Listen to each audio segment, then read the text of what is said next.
जदि जगन्नाथଙ୍କ ପାଇଁ ମନରେ ଅଛି ପ୍ରେମ ଶ୍ରୀ ଜଗନ୍ନାଥଙ୍କ ନବ କଳେବର ସିନେମା ଦେଖିବା ପାଇଁ ଖୋଜିବ ମନ।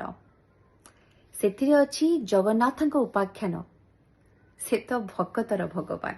ଆଜ୍ଞା ହଁ, ଜୁଲାଇ 4ରେ ରିଲିଜ କରୁଛି ଶ୍ରୀ ଜଗନ୍ନାଥଙ୍କ ନବ କଳେବର ଓଡ଼ିଆ ସିନେମା ଆପଣଙ୍କ ନିକଟସ୍ଥ ପ୍ରେକ୍ଷାଳୟରେ। ଆପଣ ସମସ୍ତଙ୍କୁ ଅନୁରୋଧ ସପରିବାରରେ ଆସନ୍ତୁ, କାରଣ ଇଏ ସିନେମାଟି ଗୋଟେ ଭିନ୍ନ ଧରଣର ସିନେମା। ଏଥିରେ ଓଡ଼ିଆ ଇତିହାସ ଅଛି, ଓଡ଼ିଆ ଗର୍ବ ଗୌରବ, ଆମ ଅସ୍ମିତା ଅଛି, ଆମ ମହାପ୍ରଭୁ ଜଗନ୍ନାଥଙ୍କ ନବ କଳେବର ଆରମ୍ଭ କିପରି ହେଇଥିଲା ତାର ବର୍ଣ୍ଣନା ଅଛି। ତେଣୁ ଆପଣ ସମସ୍ତଙ୍କୁ ସେଇଠି ଭେଟ ହବ। ଭୁଲିବେନି ଦେଖିବା ପାଇଁ ଶ୍ରୀ ଜଗନ୍ନାଥଙ୍କର ନବ କଳେବର ଜୁଲାଇ 4ରୁ ଆପଣଙ୍କର ନିକଟସ୍ଥ ପ୍ରେକ୍ଷାଳୟରେ। ଜୟ ଜଗନ୍ନାଥ।